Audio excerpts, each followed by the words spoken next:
todos que se conecten puntual y por esa puntualidad, pues vamos a empezar puntuales para aprovechar el tiempo.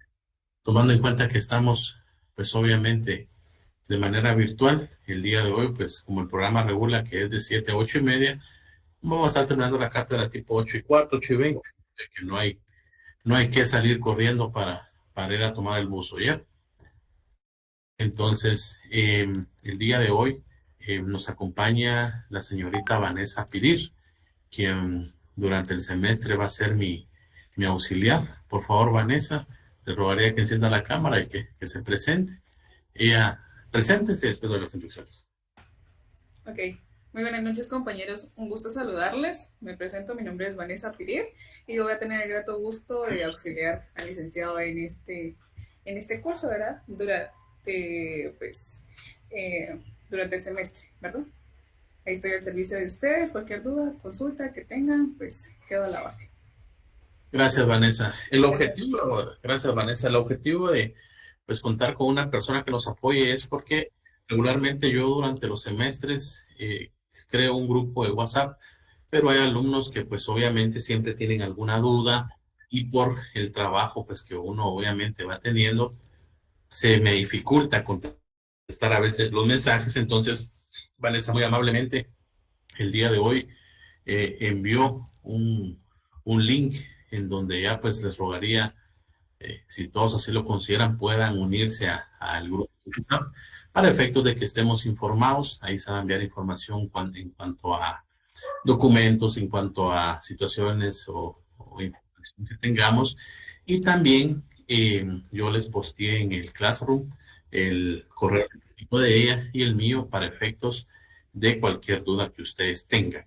Entonces, el día de hoy, pues vamos a continuar. Previo a eso, también Vanessa muy amablemente envió una información, estaba viendo yo, y documentos que les puedan servir. Esto relacionado a lo que me habían preguntado, que qué bibliografía, como les dije en clase, pues la bibliografía, pues obviamente puedan leer la que ustedes consideren, porque pues obviamente lo que nos interesa es que ustedes vayan aprendiendo y vayan leyendo, porque al final el proceso de trabajo es el mismo, ¿ya? Entonces, gracias, Karen. Entonces, ahí pueden ingresar al WhatsApp, al grupo de WhatsApp. Otro tema muy importante también les rogaría, gracias Estuardo, gracias Vanessa, que pues ustedes puedan encender su cámara para efectos de no sentir que estoy hablando a través de una pantalla nada más. Ya nos pasó, gracias Jocelyn, nos pasó durante la pandemia que hablábamos y hablábamos, gracias Karina, gracias Wendy, gracias Vanessa, y pues obviamente no sabíamos quién estaba detrás de la pantalla. Entonces, gracias a todos ahí que ponen sus cámaras. Conforme lo acordamos, mis estimados compañeros, en el día de hoy, y bueno, el día miércoles, el día de hoy, va a ser un día de repasos para efectos de que el próximo miércoles ya entremos de lleno al curso como tal. Entonces, recordarán ustedes que pues obviamente tuvimos un acuerdo en donde pues yo iba a resolver dudas específicas con relación a preguntas puntuales que ustedes pues obviamente tengan. Entonces, creo que ya hemos platicado del tema, creo que pues ya entramos en confianza y les quisiera preguntar, para la redundancia, con toda confianza, ¿qué otra duda tienen con relación al derecho individual del trabajo? Porque, disculpe que se lo repita tanto, el derecho procesal del trabajo, uno, que es el derecho individual, va a desarrollar específicamente la norma sustantiva, eso ya lo vimos. Entonces, para que ustedes puedan tener conocimiento exacto de la norma sustantiva, de la norma adjetiva, perdón, deben de tener conocimiento sobre la norma sustantiva. Entonces, quería preguntarles, por favor, qué dudas tienen puntuales para yo poder, pues, conversar con ustedes el día de hoy, con toda la confianza. Dígame, Cecilia. Hola, Lick, buenas tardes. Quedo pendiente de lo que pasó la explicación de las tres cosas que había mencionado, que usted dijo de que eso le tomaba como 25 minutos explicarlo, lo del bloque, lo que era. Ah, sí. Ok, bien. Vamos a empezar a explicar lo que realmente conocemos como un bloque de constitucionalidad. La pregunta era si sabían ustedes que era el control de constitucionalidad, bloque de constitucionalidad y el control de convencionalidad. Es fácil y sencillo. El control de constitucionalidad regula específicamente que cuando se analiza un caso, se debe de tomar específicamente las normas relacionadas en la Constitución Política de la República. Es decir, ¿cuál es el objetivo de la Corte de Constitucionalidad? ¿Tienen su Constitución a la mano? Philip, Va. Alguien que me lea, por favor, el artículo 268.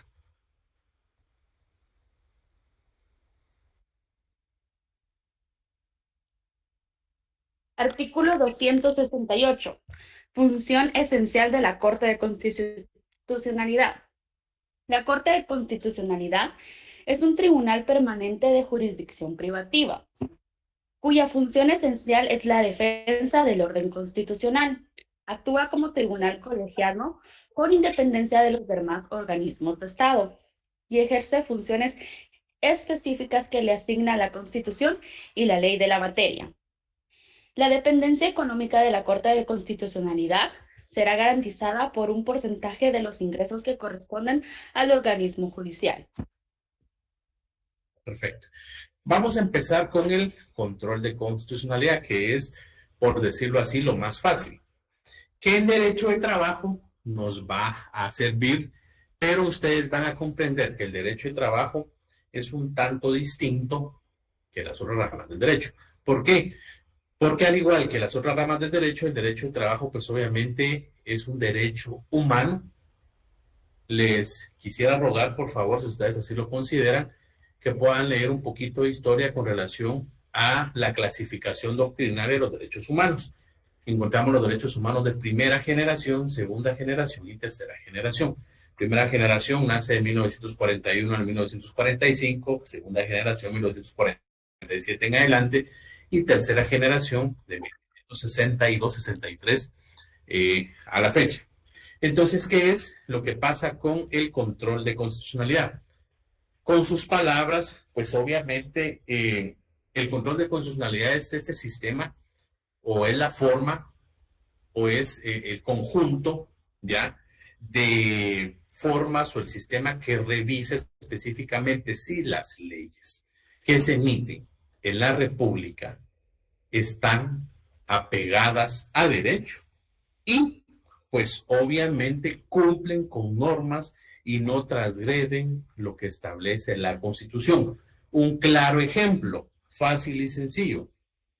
Toda aquella persona que se le encuentre en un delito que está cometiendo en el momento será sentenciada y será de una vez encarcelada. Supongamos que la ley regula eso. ¿Alguien que me lea el artículo 12 de la Constitución, por favor?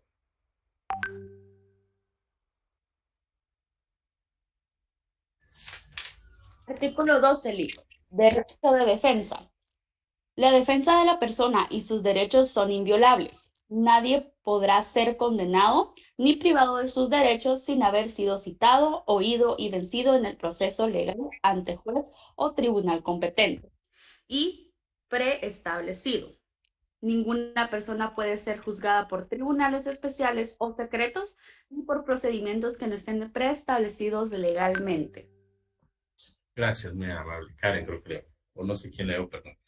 Es decir, si se comete o si se encuentra una persona que está cometiendo un delito infraganti, se le va a encarcelar inmediatamente.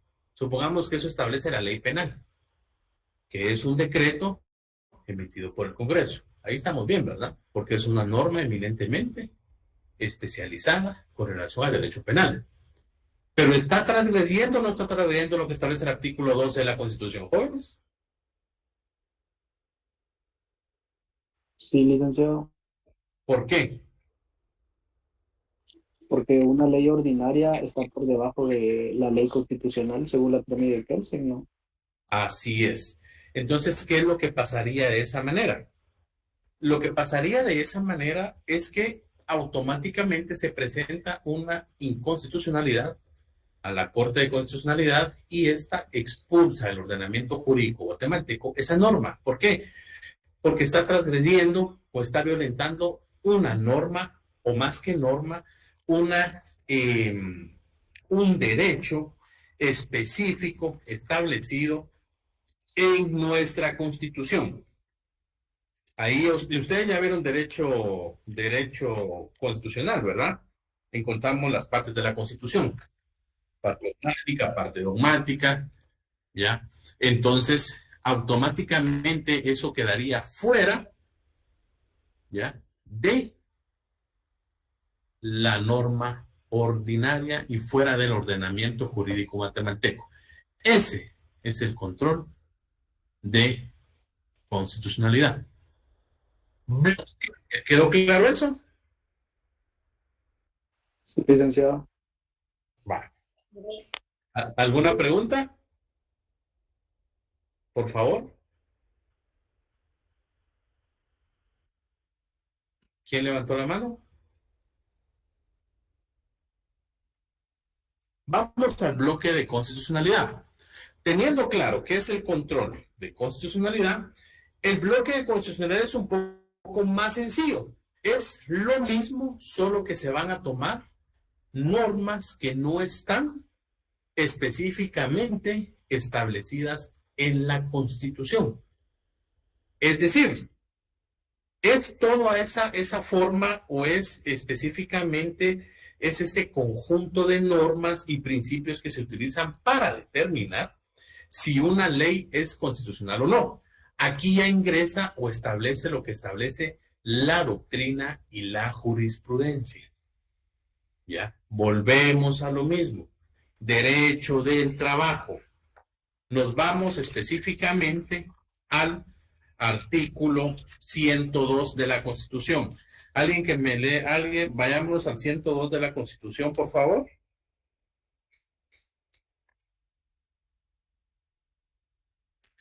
Aquí tiene que ver un poco, permítame, disculpe.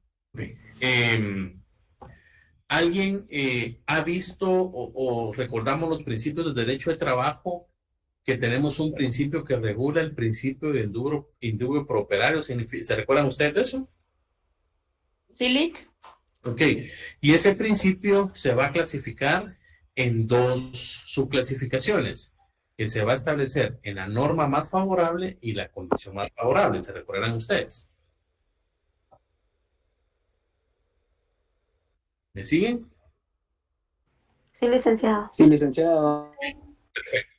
Entonces, al tener en cuenta específicamente esto, encontramos, como ya lo hemos explicado, que el bloque de constitucionalidad es ese conjunto de normas y principios que obviamente se utilizan para determinar o examinar si una ley es constitucional o no. Algo muy importante acá es que este análisis o este estudio incluye, pues obviamente, normas que no están precisamente establecidas dentro de una constitución como tal. Aquí ya vamos encaminados a específicamente establecer normas externas de la Constitución. ¿A qué me refiero? Hay 5 leyes constitucionales. ¿Saben ustedes cuáles son?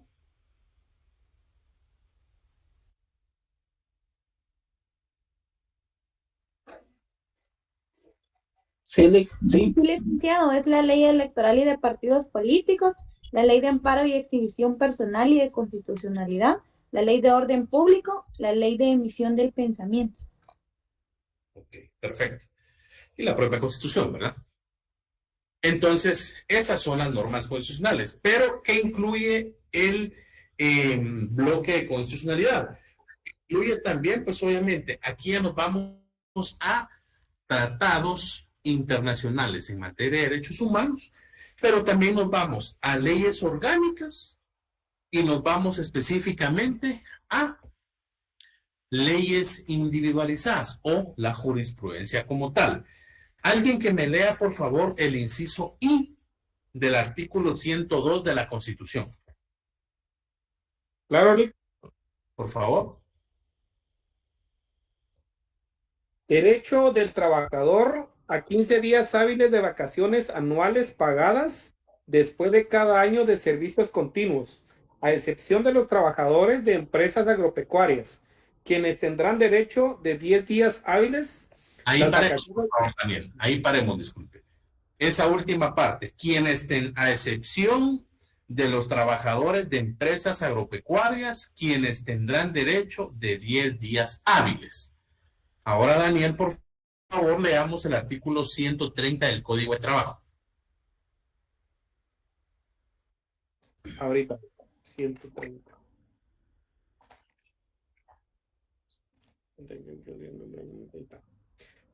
Artículo 130. Reformado por el artículo 6 del decreto 64-92 del Congreso de la República, todo trabajador sin excepción tiene derecho a un periodo de vacaciones remuneradas después de cada año.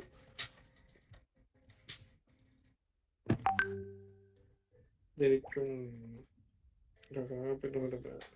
después de cada año de trabajo continuo, el servicio de un mismo patrono, cuya duración mínima es de 15 días hábiles. Paremos ahí, por favor. Paremos ahí. Todo trabajador sin excepción. Todo trabajador sin excepción. Pero si la Constitución es de 1985 y el Código de Trabajo es de 1961 y este fue reformado en 1992, pues ¿por qué si la Constitución es superior? La Constitución dice que los trabajadores agrícolas, pues obviamente van a tener 10 días hábiles y el Código de Trabajo va a tener 15 días hábiles. ¿A cuál le hago caso? Ese Código es de trabajo. Así es. Ese es el bloque de constitucionalidad. ¿Por qué? Porque no importa si la propia Constitución está regulando un aspecto distinto, ¿ya?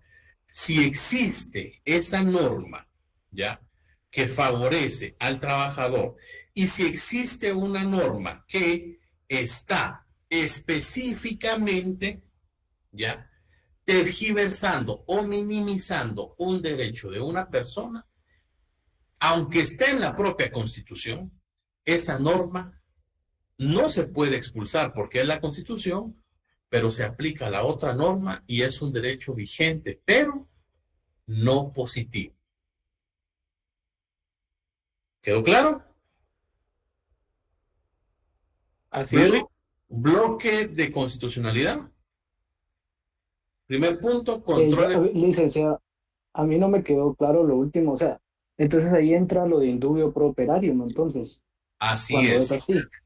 Eso, así es. Indubio pro operario, que al principio expliqué, que el indubio pro operario se rige por dos condiciones. ¿Se recuerdan ustedes que acabo de explicar? Sí, licenciado. La norma más favorable y la condición más favorable. Entonces ya explicamos bloque de constitucionalidad, que es un análisis que se realiza a normas que no transgredan la propia Constitución. Si transgreden, pues obviamente se expulsan del ordenamiento jurídico guatemalteco. Y eso a través de una inconstitucionalidad, ya sea de carácter de caso concreto o de carácter general. Bloque o control, bloque de constitucionalidad. Se analizan las normas, ya sean ordinarias o no, y se contrastan o se hace un análisis con esas normas que no están precisamente, pueden o no pueden estar dentro de la Constitución, como el claro ejemplo que pudimos consignar ahorita. Y nos queda el control de convencionalidad. Aquí hay un tema muy importante, el control de convencionalidad. ¿Saben ustedes, han escuchado ustedes el Sistema Interamericano de los Derechos Humanos?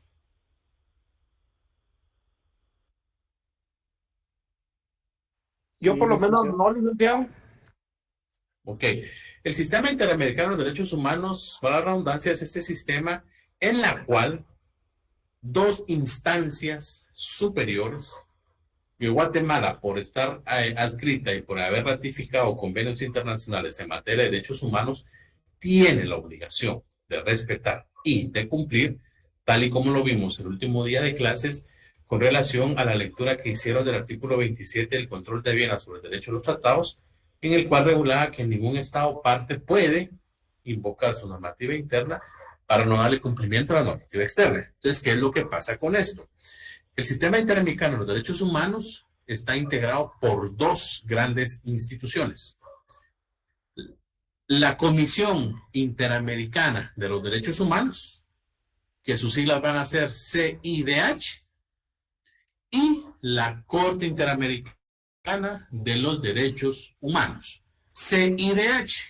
Tienen que tener ustedes cuidado cuando lean ahí CIDH, porque tienen que ver la lectura, porque no saben si se están refiriendo a la comisión o a la corte.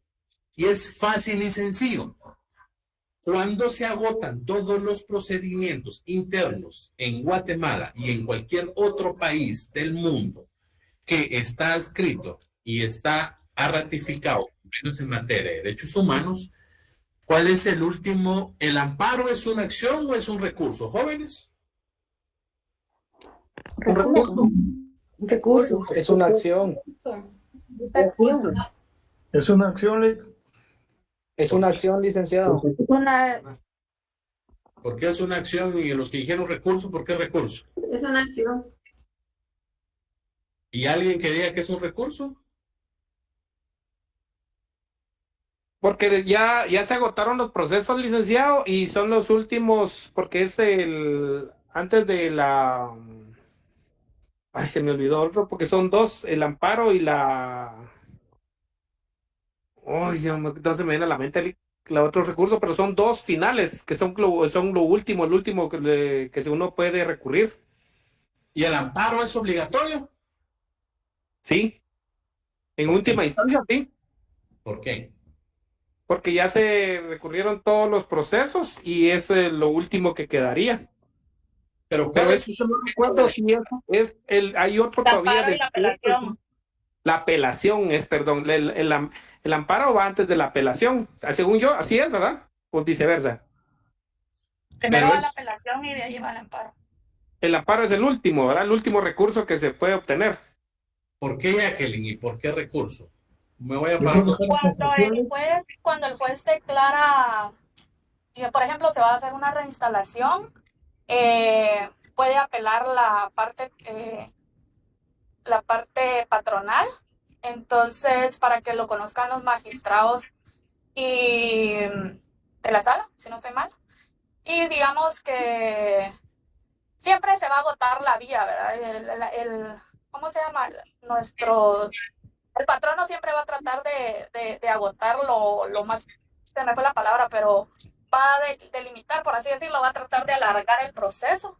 Pero si, digamos, el juez dice que sí la reinstalación, el patrono apela, y si no está de acuerdo a esa apelación ninguna de las partes, pueden meter amparo. Y sucesivamente sigue lo que usted va diciendo.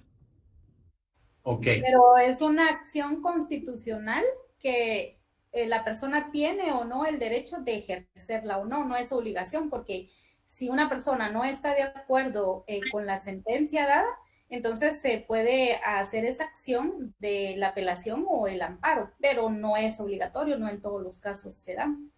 Sí, pueden llegar si digamos el patrono decide que sí se reinstale, pues se reinstala. Pero también, digamos, el amparo se podría decir que es una acción porque nosotros estamos pidiendo o defendiendo algo que se nos está violentando. Qué interesante. Es más licenciado, yo pienso que es porque violentan un derecho fundamental. Por ahí. Dígame, Daniel, ahorita voy. ¿No nos gustaría su punto de vista, licenciado, para que nos oriente? No, miren, a mí me gusta escucharlos porque aquí estamos para aprender todos. Y esto es lo que yo espero de ustedes en clase.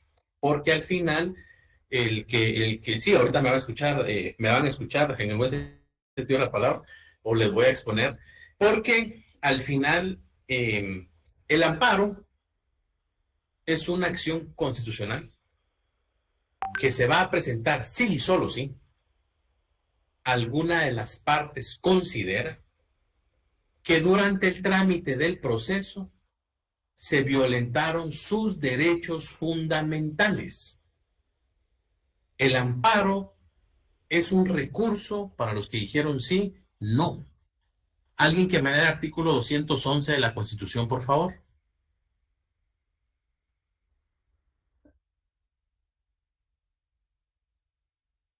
Y 211, licenciado. Ahorita.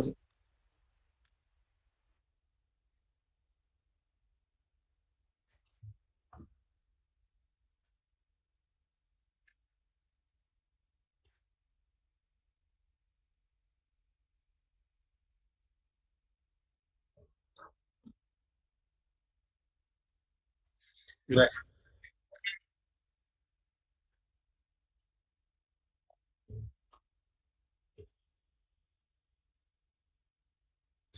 Gracias, Sergio. Ya que está ahí, usted me puede leer el artículo 265 de una vez, por favor.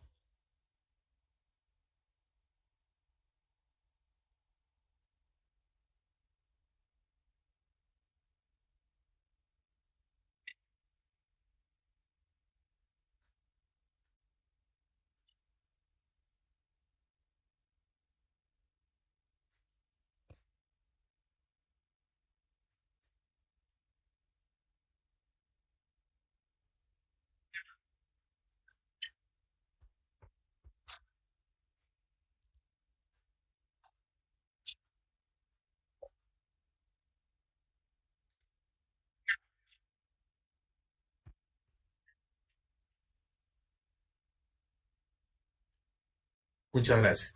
Es decir, y eso lo pueden relacionar con el artículo 8 de la Ley de Amparo, Exhibición Personal y Constitucionalidad. El amparo, jóvenes, no es un recurso. Lamentablemente, claro, todos tenemos el derecho de defensa, y lo acaba de leer Sergio. Pero el amparo sí o sí, ustedes lo deben de presentar si consideran que en el transcurso del proceso el juez violentó alguno de sus derechos. Por ahí decía una compañera con relación a la reinstalación, y se ha dado una mala figura o una mal uso de la figura de la acción constitucional de amparo. Es más, si ustedes ven en la calle propios abogados, dicen, mete un recurso de amparo si lo retardas. Ese no es el objetivo del amparo. Como lo decía, disculpen, Ninivi dice aquí, no sé si es su nombre, o Esther, realmente el amparo es una acción constitucional. Si ustedes recibieron o todo el proceso fue diligenciado dentro del marco de la ley, se respetaron los procesos, ¿qué sentido tiene que presente un amparo? Pero ¿qué es lo que pasa en la práctica? Yo considero que el amparo, por ejemplo, yo estoy resolviendo un amparo, y puedo decirlo porque no estoy diciendo nombres, en donde el amparista lo está presentando únicamente con efectos de retardar el proceso que la autoridad le está requiriendo información, porque la autoridad le notificó varios aspectos y él presenta devolución de cédula tras devolución de cédula, y la autoridad impugnada pues dice, sí me equivoqué acá, y declaran la nulidad de ese acto. Le vuelve a notificar, pero el amparista viene y presenta devolución tras devolución. ¿Qué estoy haciendo yo? Precisamente he estado redactando, entonces en el amparo, qué pena. Pero ¿cuál es mi obligación como persona que va a establecer una ponencia? Usted, amparista, le fue notificado A, B y C. Usted, amparista, de conformidad con el folio tal y tal del expediente administrativo, obra y consta en autos que usted mismo de puño y letra firmó y recibido. Entonces él lo está usando únicamente para retardar, porque es un amparo en contra de la SAT por temas de fiscalización. Entonces el amparo se ha hecho o se ha utilizado de una manera inequívoca. O para ser más concreto, lo han utilizado mal los abogados. ¿Saben ustedes cuántos amparos hay en la Cámara de Amparo ante Juicio de la Corte Suprema de Justicia? 6,500 amparos solo de octubre para acá. ¿Ya? ¿Y cuándo los van a notificar? No sabemos. Y la mayoría sale sin lugar, y por eso es que a los abogados les se imponen sus multas. Entonces, ¿qué es lo que pasa? ¿Por qué les dije esto? Porque Al finalizar todas las instancias, y esto es un tema muy importante, yo no sé si alguno de ustedes trabaja en la Contraloría General de Cuentas, y es para efectos académicos, no malinterpreten, pues, porque todos hemos trabajado en las instituciones públicas, pero la mayoría de instituciones públicas sabe por qué presentan el amparo, por miedo a la Contraloría, y dicen, mira, Link, fíjense, es que el amparo lo presentamos porque si no la Contraloría nos va a presentar un hallazgo porque no defendimos los intereses del patrono. Por ahí decía la compañera de la reinstalación. ¿Qué es lo que está haciendo ahora? Reinstalando y presentando el amparo. El amparo no procede porque el proceso se diligenció de manera correcta en cualquier instancia. Entonces, ¿qué es lo que pasa acá? Al finalizar estas instancias y cuando sí ha existido una violación al debido proceso y ha existido una violación a los derechos de los seres humanos, ¿cuál es la última instancia acá que garantiza la protección de los derechos? No estoy hablando del proceso. ¿Cuál es la instancia que garantiza la protección de los derechos de los trabajadores, de los no trabajadores, en conclusión de todos los seres humanos que están en la República de Guatemala? La casación, Lick. Sí, la Corte de Constitucionalidad. Y ya, cuando llega a la Corte de Constitucionalidad, ya sea por amparo directo, por apelación de amparo, ¿qué otra vía nos queda? Al estar Guatemala, o al ser parte de Guatemala, de ese sistema interamericano de los derechos humanos, fácil y sencillo. Lo que hacen es venir y presentar una denuncia para que la Corte Interamericana de los Derechos Humanos emita una sentencia. Primero hay que cursar o hay que tener pasos específicos para que ustedes no se confundan y ustedes pues lo clarifiquen en su mente. La Comisión Interamericana de los Derechos Humanos es o hace las veces o hace las funciones de un ministerio público. Uno viene y presenta su denuncia en San José de Costa Rica, que yo siempre les digo, lo primero que ustedes tienen que ir a visitar cuando se gradúen o antes de graduados es la Corte Interamericana de los Derechos Humanos que está en Costa Rica, porque pues ahí está y ahí le dan el paseo a uno, es muy bonito, la verdad. Entonces, ¿qué es lo que pasa? ¿Vieron ustedes en temas electorales? ¿Vieron ustedes ahorita, no sé, ustedes como futuros abogados? Como futuros abogados, tienen que estar al tanto, por decirlo así, de lo que pasa en su país. Y estoy hablando no de política, sino de personas. ¿Vieron la obligación que tiene ahorita el Estado de Guatemala con este ex candidato a la presidencia de apellido Azul? ¿Qué ordenó la comisión? No estamos enterados, Lick. Perdón, yo sí no. Licenciado, ¿Te manda? prácticamente, según lo que tengo entendido, la Corte Internacional de Derechos Humanos le había indicado al Estado de Guatemala y le había ordenado que le produjera una disculpa pública al ex candidato, tanto presidente como vicepresidente, por los daños causados durante el proceso electoral. Así es. ¿Qué fue lo que hizo en la elección pasada con la candidata Azul Río de la comisión? Ordena y le otorga medidas cautelares para que se le garantice su derecho de participar política. ¿Qué es lo que pasa? La comisión viene, recepciona o recibe la denuncia, hace un análisis correspondiente, le corre audiencia al Estado de Guatemala y el Estado de Guatemala lo que hace es contestar. ¿Y quién es el abogado de Guatemala, jóvenes? La Procuraduría General de la Nación. La Procuraduría General. Entonces contesta y se va. Dígame, Jacqueline. No, iba a responder lo mismo que él. Ok. ¿Y qué es lo que pasa? Ahorita hoy, Cecilia, usted dirá esta falta del control de convencionalidad. Ahorita vamos al control de convencionalidad. Entonces, ¿qué es lo que pasa? Que contestan, envían la información y si a criterio de la Comisión Interamericana de los Derechos Humanos existe riesgo de que se vulnere o se está vulnerando el derecho de la persona que le solicitó, ordena inmediatamente medidas cautelares y medidas precautorias. ¿Qué es lo que pasa? ¿Alguien reconoce o alguien ha visto el despido de la huelga que existió en el organismo judicial en 1996-97? Se los dejo de tarea, eso lo vemos en derecho colectivo. Despidieron a alrededor de 400, 500 trabajadores y les violentaron sus procesos o sus derechos, que es lo correcto. Pero como obviamente en ese entonces existió mucha discrepancia que porque eran trabajadores de LJ, todo le declararon que no. Presentaron ellos su denuncia ante la comisión y la comisión analizó un caso específico y dijo, sí, proceden medidas precautorias y medidas cautelares y ordenó que se fuera restituyendo el derecho de cada una de las personas. 1996-97. ¿Qué es lo que pasó? La Comisión Interamericana de los Derechos Humanos, después de haber realizado el proceso de investigación, acude a la Corte para decirle, Corte Interamericana, creo que aquí hay un caso que es susceptible de conocer. ¿Saben a quién le apasiona el derecho penal aquí? A todos, creo yo.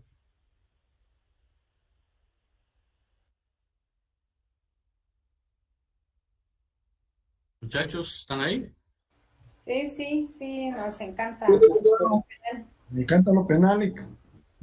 ¿Qué es el control jurisdiccional, Jorge Arturo?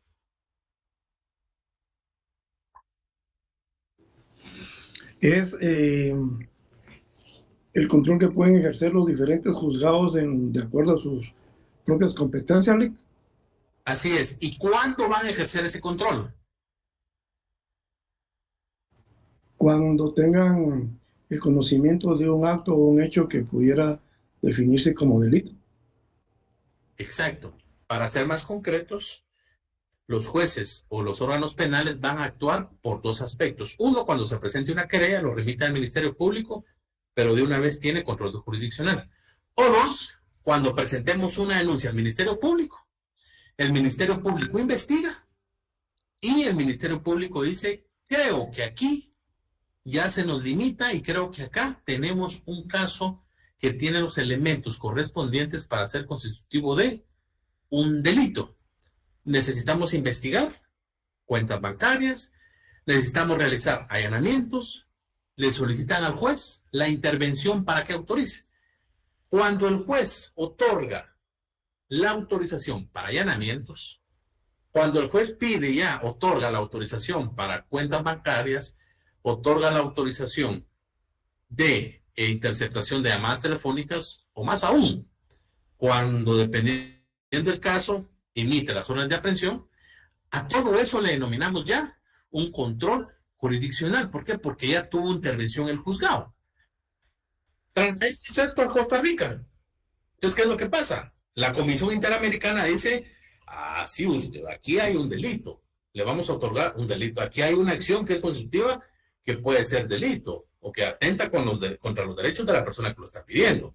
Entonces le vamos a otorgar medidas cautelares e investigan. Cuando ellos consideren, conforme ya los documentos que el país ha presentado, y dicen, no, aquí sí hay una acción que pueda ser constitutiva en donde se transgredió el derecho de la persona, pasa a la Corte y en la Corte ya se lleva un proceso. Esa sentencia de la Corte ya es de cumplimiento obligatorio para el país. Ahí es donde yo les decía a ustedes que por favor no olviden el artículo 27 de la Convención de Viena sobre el Derecho de los Tratados, porque ningún Estado parte puede invocar su normativa externa, la normativa interna, para no darle cumplimiento a la normativa externa. Entonces, ¿qué es lo que pasa? El control de convencionalidad lo que viene a hacer es que a todas esas sentencias que la Corte Interamericana de los Derechos Humanos ha emitido en diversos casos, pues obviamente se deben de aplicar al país. ¿Y saben ustedes cuál fue el primer caso en donde se menciona el control de convencionalidad? En el caso de Mirna Mac y Tibu.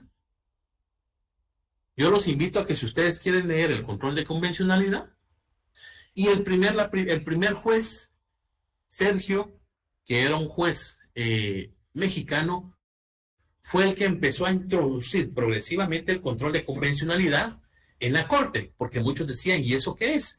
Entonces, ya para el año, eso fue 2005-2006, para el año 2009, al ser Guatemala, pues parte del Sistema Interamericano de Derechos Humanos, lo que hacen es venir y en la Cámara Penal, el ex magistrado de la Corte Suprema de Justicia, César Barrientos, que falleció, él emite un documento en donde trata de implementar el control de convencionalidad en Guatemala.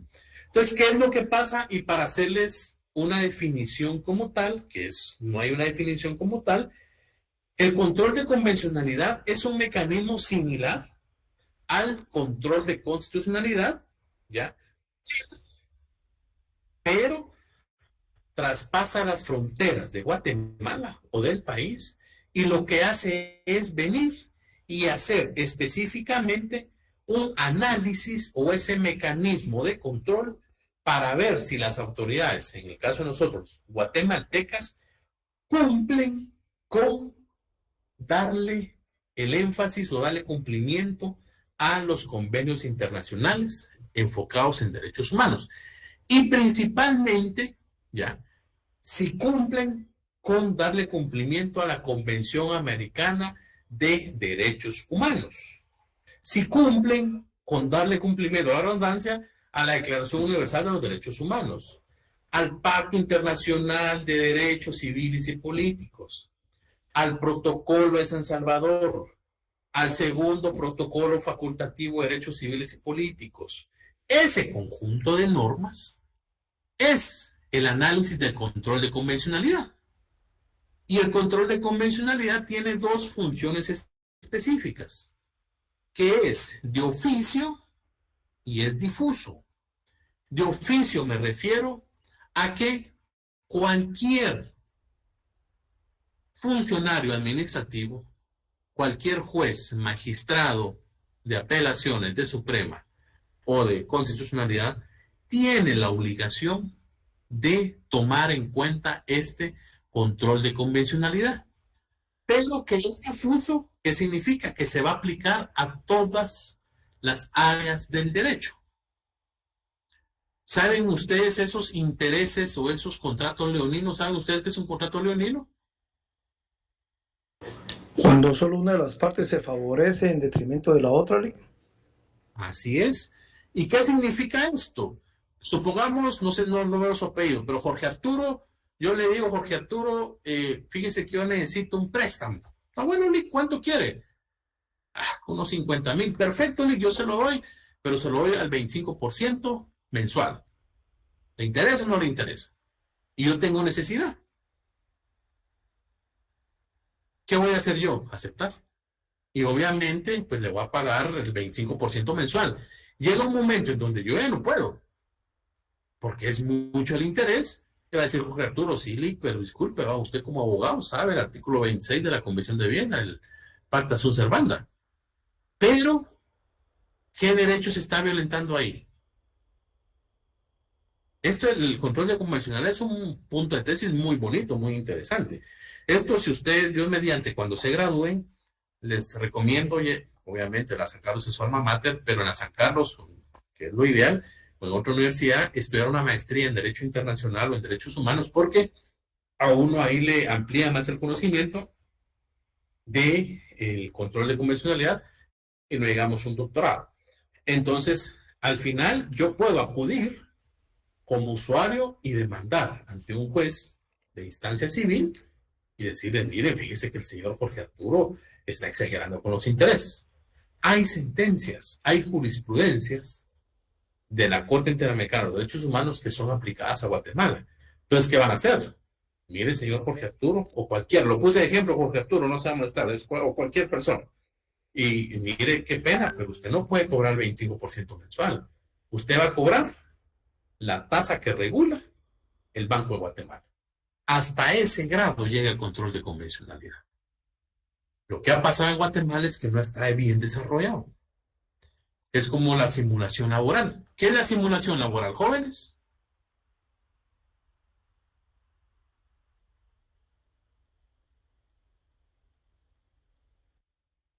Derecho de trabajo.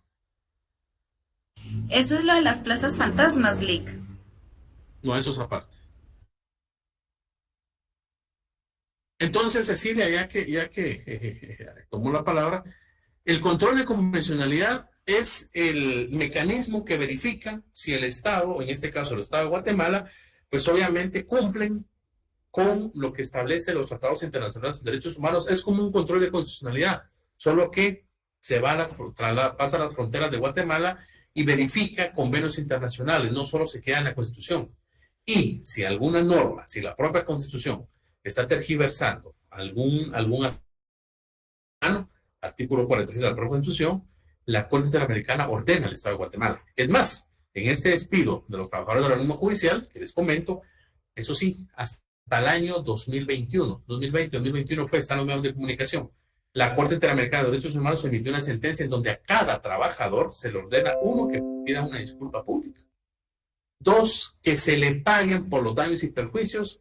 Les estaría mintiendo ahorita cuánto era la cantidad, pero creo que eran 60,000 o 70,000 dólares o 200,000 dólares, no recuerdo, por cada uno.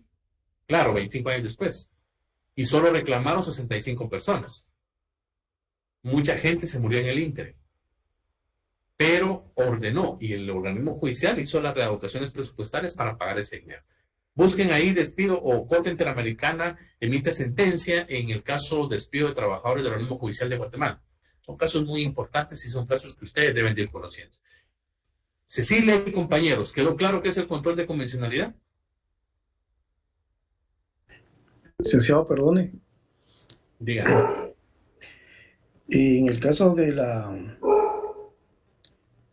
concepto de control de convencionalidad, hay un parrafito sencillo que escribió el doctor Claudio Nash de la Facultad de Derecho de Chile, en donde determinaba que el control de convencionalidad se utiliza para denominar a la herramienta que permite a los estados concretar la obligación de garantía de los derechos humanos en el ámbito interno, a través de la verificación de la conformidad de las normas y prácticas nacionales con la Convención Americana sobre Derechos Humanos, CADH, y su jurisprudencia. Así es. Cuando uno lee ese tipo de información internacional, pues le genera muchas dudas. En el caso de su explicación, pues bastante muy orientada y acertada, pues en lo personal me dejó más claro el concepto. Solo que hay algo de lo que usted mencionó que no lo había escuchado en lo que es el tema de el control de convencionalidad, y son los derechos difusos. Okay. Yo lo había escuchado en el derecho ambiental, ¿verdad? Y su aplicación en el derecho ambiental, pero en el control de convencionalidad no lo había escuchado, y me suena muy interesante de cómo es de que se aplica ese concepto acá en el control de convencionalidad. Alec, perdón. Sí, gracias, Arturo, es muy interesante porque el control de convencionalidad tiene dos características esenciales. Una que es de oficio, ex oficio, que ningún funcionario público, judicial o administrativo, o ningún diputado, o ningún funcionario puede evadir o puede obviar este concepto, o este derecho, o este sistema. Y dos, que es difuso, es decir, que se va a aplicar a todas las áreas del derecho. Usted dice en el derecho ambiental, y se está dando en el derecho, empezó por el derecho penal, obviamente. Posteriormente al derecho penal. ¿Por qué empezó por el derecho penal? Por el caso Mirna Makitiw. Pero posteriormente, ¿cuál es el segundo derecho más violentado y más agredido? El derecho de la propiedad, el derecho de trabajo.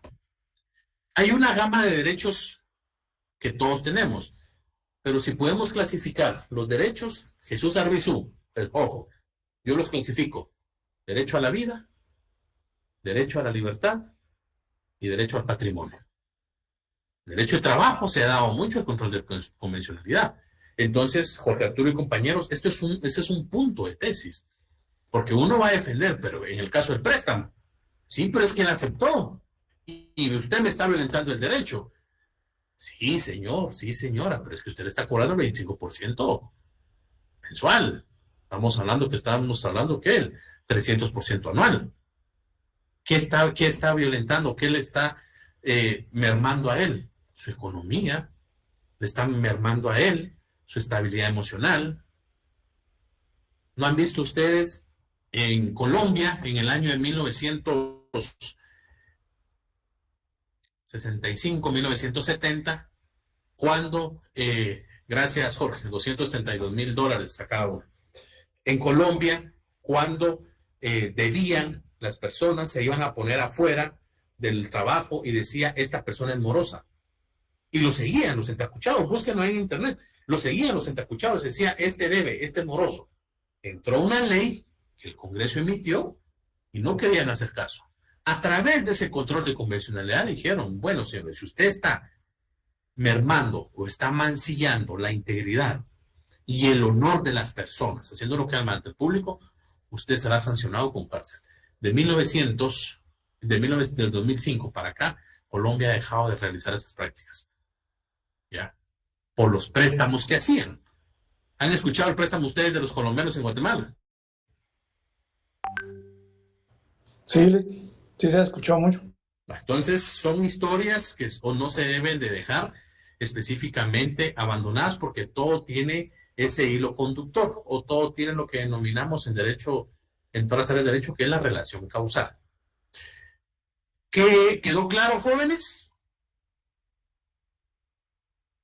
Sí. Entonces, digamos, en el de convencionalidad podría entrar lo del caso de Suri Ríos, por ejemplo. Entró el caso de Suri Ríos. Entró. Porque al final, ¿qué fue lo que hicieron? Por eso fue que Suri Ríos participó. Desde acá, dígame, Jacqueline. La verdad es súper interesante y es muy importante el tema que usted nos está dando porque pasa, ¿verdad? Y sabemos mucho que acá existe mucho dentro del Estado el que, ¿cómo se podría decir así? El que vengan y pidan favores para que ciertos casos no se den. Entonces tenemos como una vía donde en realidad fuera del país puedan apoyar, puedan no violentar, ¿verdad? Un derecho que de alguna persona al que le quieran violentar. Claro, mire, por eso la academia, aquí todo lo que estamos hablando, ojo y repito, siempre lo digo pues porque hay personas que por temor o por miedo o porque este link me va a preguntar si yo trabajo ahí, y ya me ha pasado pues porque uno habla sobre sus experiencias. Una vez me pasó que yo estaba hablando del control de convencionalidad y había una persona en la Corte de Constitucionalidad y pues yo le expliqué como de forma académica. Y pues al final yo no hablo de personas, no hablo de funcionarios, yo hablo de la academia. Entonces se generó un tema ahí en donde decía que yo estaba diciendo que la CC no hacía nada. Yo no estoy diciendo eso, lo que estoy diciendo es que es el derecho, que Guatemala, ser parte del sistema interamericano, pues obviamente tiene que darle cumplimiento. Primum sic stantibus. Ustedes saben el aforismo, el principio de Iura Novit Curia. ¿Sabe qué significa Iura Novit Curia? El juez conoce el derecho. Así es, Karen. Buenas noches. El juez conoce el derecho. Iura Novit Curia. El juez conoce el derecho. Entonces, no podemos apartar. ¿Saben ustedes qué significa una ponencia o una tesis? ¿Cuál es la función de un abogado? ¿Jóvenes? Legislar. ¿De un abogado? Exacto. Defender. ¿Y cómo va a defender en un proceso, Jorge Arturo y compañeros? Bueno, primeramente fundamentado en la norma positiva, Lick. ¿Qué más? Ser jurista, Lick. ¿Qué más? Hacer uso de la jurisprudencia, de la doctrina, para poder defender a la persona siempre y cuando le beneficie, ¿verdad? ¿Y cuál es la función de un abogado ante un juez? Hacer valer su tesis de defensa, Lick. ¿Y cómo va a hacer valer su tesis de defensa? Con los argumentos. Así es. En resumen, convencer. Un abogado lo que hace es venir y convencer. Yo les comparto, por ejemplo, la semana pasada nosotros tuvimos una vista pública. Y el abogado, fíjense ustedes, muy elocuente en su exposición. Y él estaba convenciendo. O sea, y yo cuando salí dije, bueno, qué buen abogado. Así quisiera verlos a ustedes, yo si es que Dios nos da la vida y estamos litigando, porque al final el abogado explicó muy bien su ponencia. Y el abogado dijo, es que el ente, en este caso, la autoridad me está violentando el derecho por esto y esto y esto. Entonces, por eso es muy importante la oratoria forense. Y por eso es muy importante conocer el derecho sustantivo. Porque es una norma procesal la que se está realizando, pero él ¿cómo va a abocar lo procesal? Porque conoce lo sustantivo. Entonces, cuando les pregunté hace un ratito, ¿qué es la simulación laboral? ¿Qué es la simulación laboral, jóvenes? Es una relación en obrero-patronal, pero de una forma ficticia, en donde ambos convienen que van a fingir que existe una relación laboral entre el patrono y el empleado. Sí, no, pero está bien, porque a mí lo que me interesa, Esther, es que hable. Porque aquí vamos a hablar todos. ¿Qué es una simulación laboral? Ya se animó Esther, la felicito. ¿Alguien más?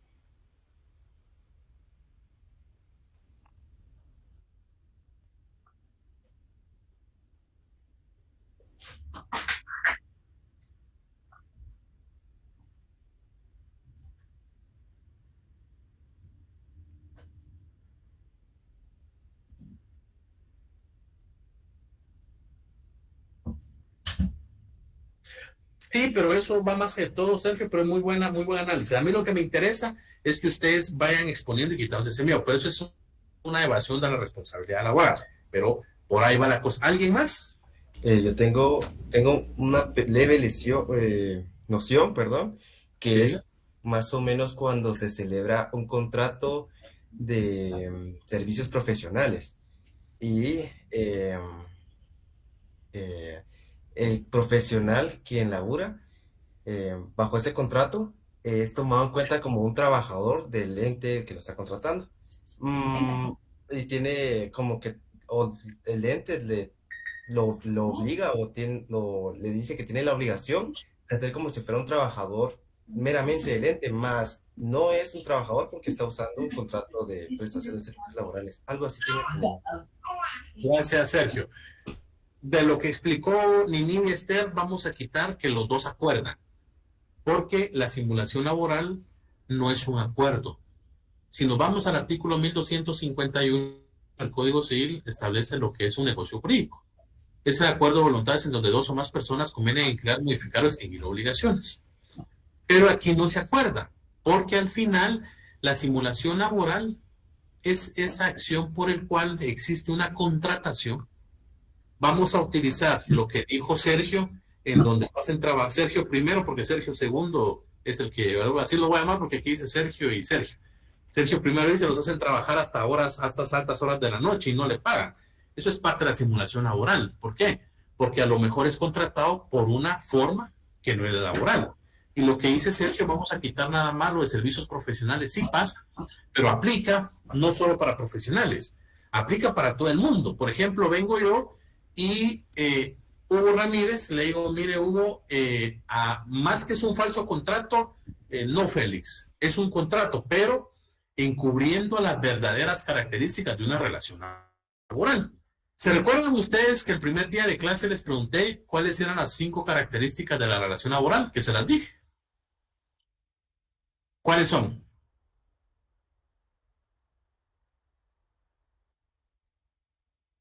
Si no estoy mal, digo, el contrato laboral. ¿Estoy mal? No, dele. No el contrato laboral, la relación patrono-trabajador, sus prestaciones, las irrenunciables que le decimos, ¿verdad? Ahí me acuerdo, Lick. Va, te la voy a volver a repetir. Y apúntalo, por favor. Pero es patrono, trabajador, la relación y la remuneración. Ok.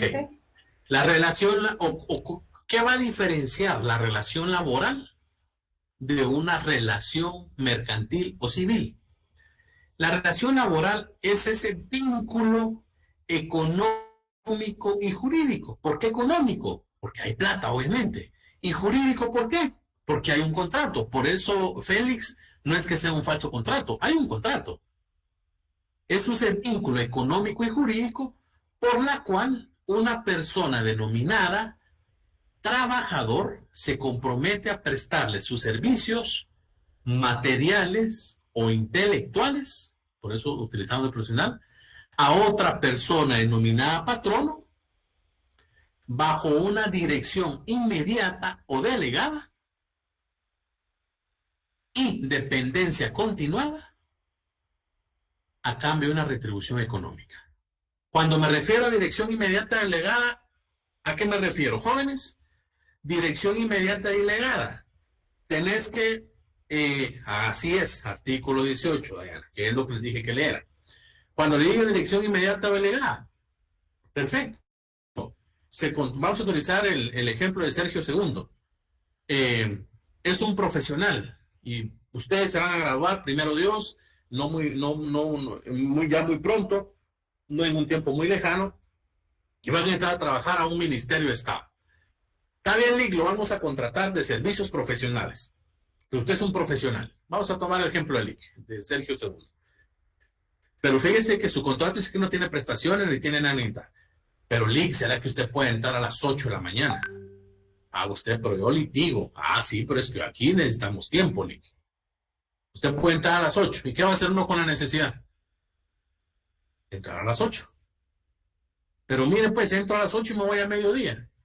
Está bueno, pues, con que esos 4 horas, Lick. Pero después al mes, fíjese, Lick, que le queremos pedir si usted se puede quedar hasta las 5 de la tarde, de 8 a 5.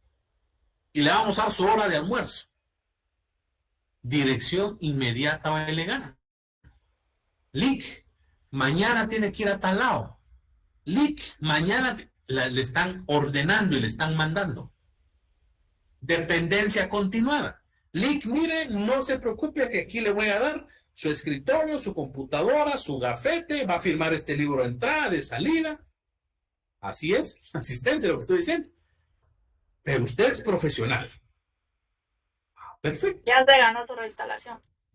Entonces, ¿cómo se le, a la dirección inmediata o delegada y a la dependencia continuada, cómo se le denomina?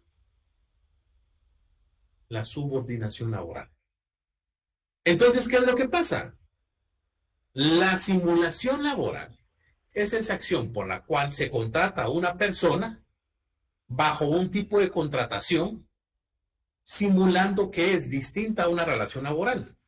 Pero, si en el camino se extrae o se subsume específicamente los 5 elementos de la relación laboral, no importa cuál es el contrato que se firmó, es una relación laboral per se. Principio de realismo. ¿Se recuerdan de eso? Dígame, Karen. Lick, buenas noches otra vez. Este ejemplo que usted está dando, únicamente lo quería compartir en donde yo trabajo. Justamente ahorita hay un patrono, pues yo no me encargo directamente de ver eso, sino que estoy en el área de notariado, pero me enteré y escuché de un caso tal cual como el que usted está diciendo. Está este patrono que es una clínica y tenía celebrado un contrato de servicios profesionales con uno de los doctores, ¿verdad?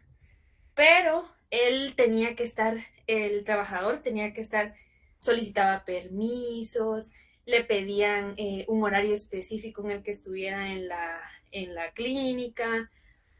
Entonces ya eso ya no era, como usted dice, ya no forma parte de servicios, ¿verdad? Porque es una subordinación la que pues prácticamente era una relación laboral, o sea, patrono y trabajador.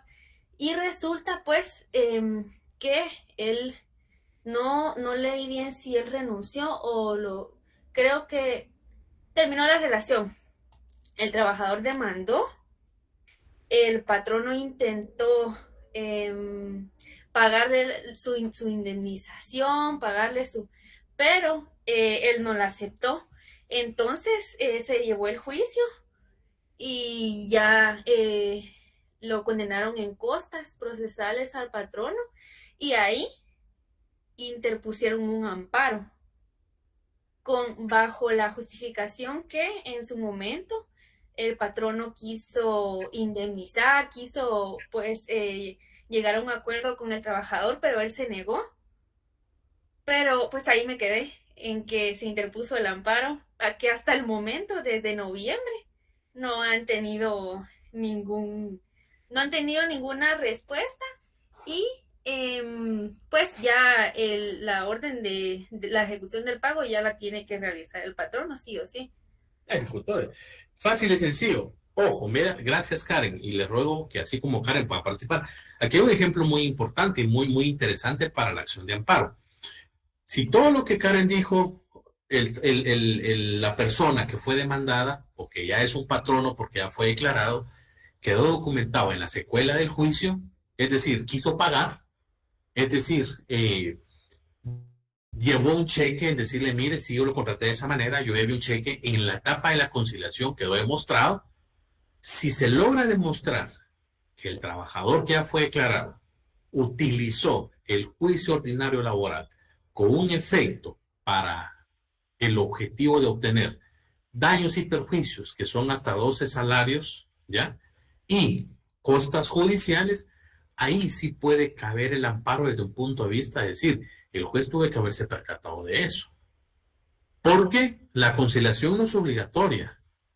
O sea, el derecho a conciliar es obligatorio, pero obligar no. Pero si la indemnización le correspondían 100,000 y el patrono, o en ese momento que no era patrono todavía, estaba dando 20,000, ahí le va a decir la Cámara de Amparo, mire qué pena, usted estaba aquí, como decimos coloquialmente, no está en un mercado pues para estar negociando. Pero si él aceptó la relación laboral, desde un principio, es decir, yo pago. Entonces ahí es donde cabe la violación a los principios, no debido proceso. ¿Qué es el principio de indemnidad y el principio pro homine, jóvenes? ¿Han escuchado ustedes el principio pro homine? ¿O pro persona? Contesten. De mi parte no. El principio pro homine o pro persona significa que se debe proteger siempre a la persona. No estoy hablando del patrono y trabajador, estoy hablando a la persona como tal. Y el principio de indemnidad es que toda aquella persona que entra en una relación laboral debe salir indemne, debe salir tranquila. Entonces, hay que ver cómo para ese amparo, porque el amparo si lo presentaron en noviembre le va a dar trámite temporal y agosto, septiembre de este año. Solo para pedir, ahorita voy a leer, el primer informe las 48 horas. Sí, fíjese Ali que pues sí hubo un contrato, hay un contrato de servicios profesionales y según la prueba que tiene el patrono es que se le contactó, se le escribió en 2 ocasiones por correo al trabajador. Bueno, creo que no se le llama trabajador, ¿verdad? Contratista. Ok, entonces Prestador de servicios. se le contactó para llegar a un acuerdo, un convenio de pago, pero él no quiso. Entonces, bajo ese fundamento fue que se presentó el amparo, porque el patrono nunca negó la relación, sino que él estuvo a disposición de pagar, pero el trabajador no quiso, pues porque supongo que con el juicio iba a salir pues ganando mucho más de lo que hubiera sido al haber convenido un pago. ¿Saben qué? Y no es que gracias Kimberly. Dígame, Daniel, ahorita, gracias Kimberly. Gracias, Karen. Dígame, Daniel. Licenciado, fíjese que a mí me quedó un poquito de duda. Usted la otra ocasión dijo en la clase de que, por ejemplo, si uno indemnizaba a la persona anualmente, pero yo conozco una empresa que, por ejemplo, el contrato, o sea, me quedó la duda, ¿es ilegal entonces, por ejemplo, realizar un contrato laboral?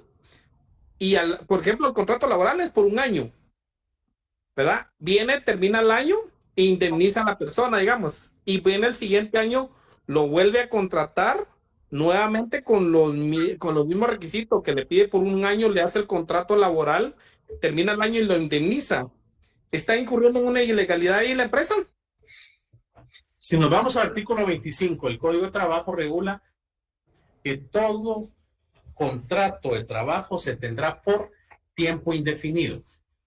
Lo que hacen las personas es venir y realizar esas acciones para efectos de realizar una evasión del pago de la responsabilidad.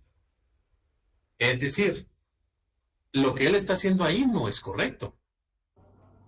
Porque no ahí él está realizando una contratación a término, pero ese término tiene que respetarse.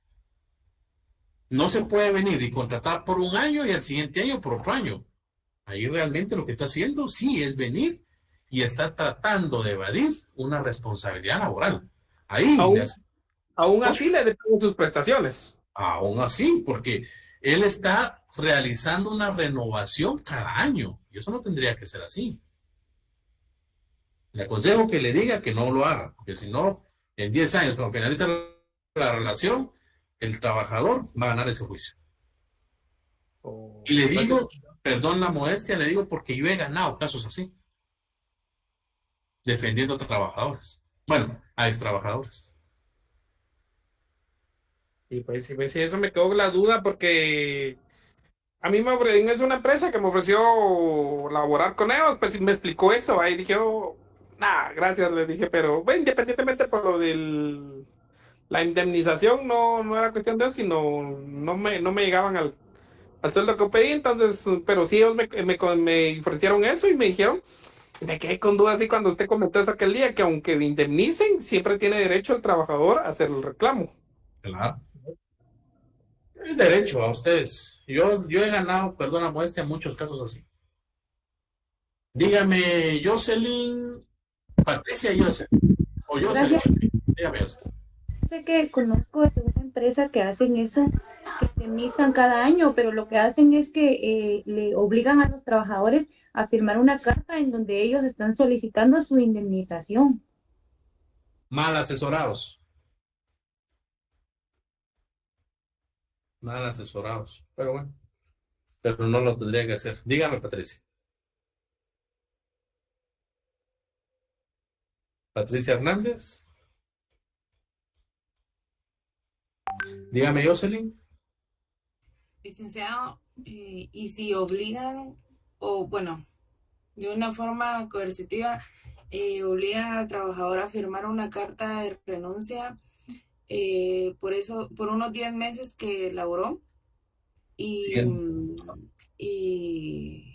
para que le den sus prestaciones, o sea, para que le paguen.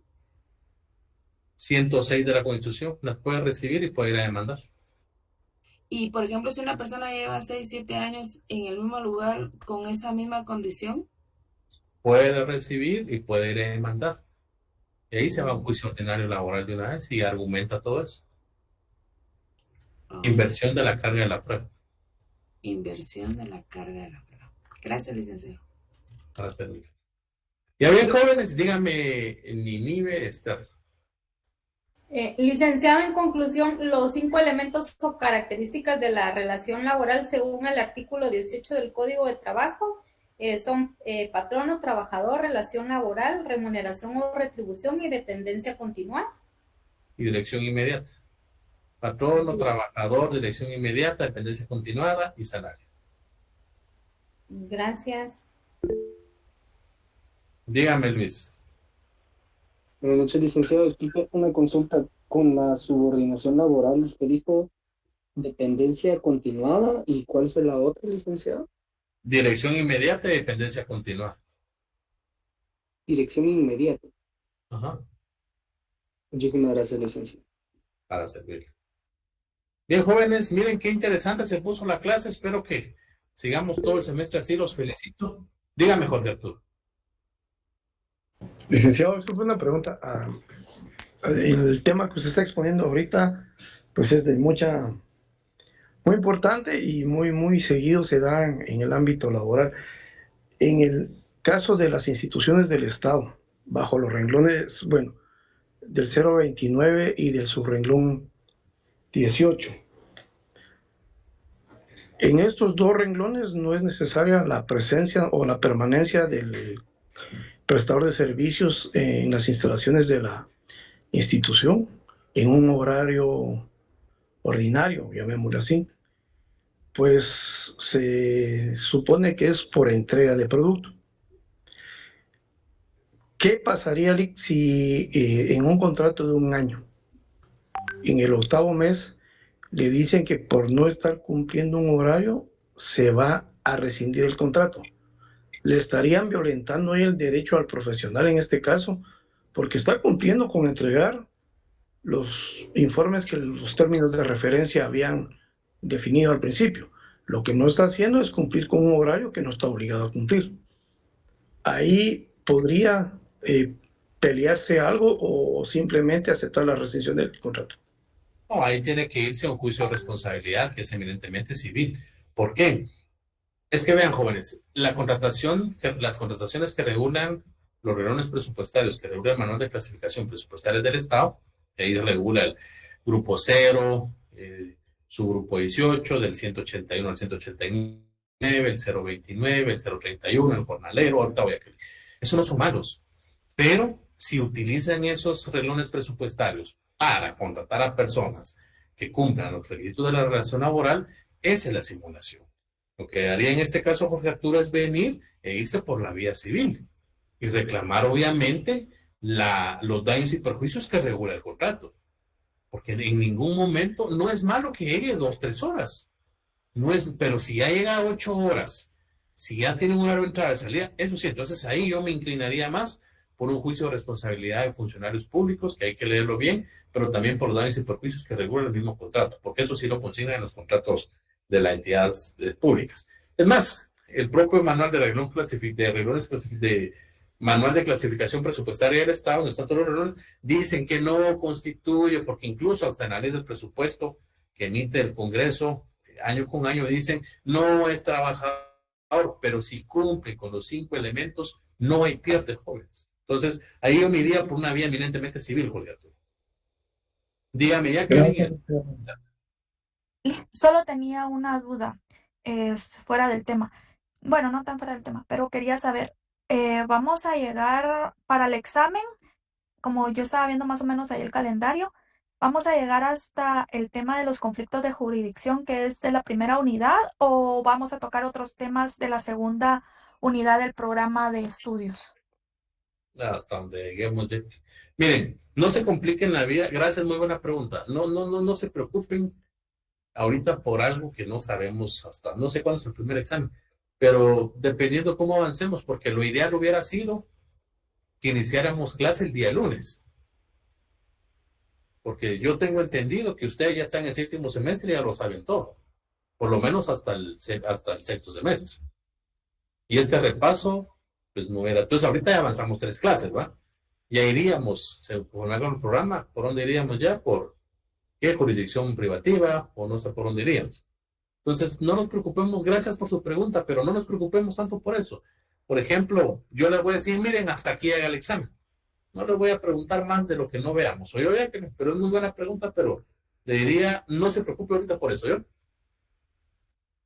Sí, era solo por el tema de, porque como repasamos con algunos compañeros para ir más o menos adelantando puntos o leyendo un poco más de los temas. A partir del día miércoles ya miramos cómo vamos a ir, ¿ya? Pero no tenga pena, pero muy buena pregunta. Gracias. Dígame, Esther. Solo quería saber en conclusión qué era la simulación laboral, porque me quedó como la idea, pero no aterricé bien el concepto. Perdone, licenciado. Es lo que expliqué hace un momento, pero lo voy a explicar. La simulación laboral es esa acción o es ese tipo de contratación que se utiliza para contratar a una persona bajo una figura legal distinta a la relación laboral, pero que en el transcurso de dicha contratación se dan los 5 elementos de la relación laboral. Es decir, se contrata bajo una figura mercantil o una figura eminentemente civil, pero en la contratación concluyen o se dan los 5 elementos de la relación laboral Entonces ahí se extraen los 5 elementos y se aplica la realidad, principio de realismo. Muchas gracias, licenciado. A ustedes. Díganme, Jorge Arturo. Licenciado, con respecto a la simulación laboral, tal vez es prudente que como estudiantes leamos nuevamente los artículos 1284 y 1285 del Código Civil.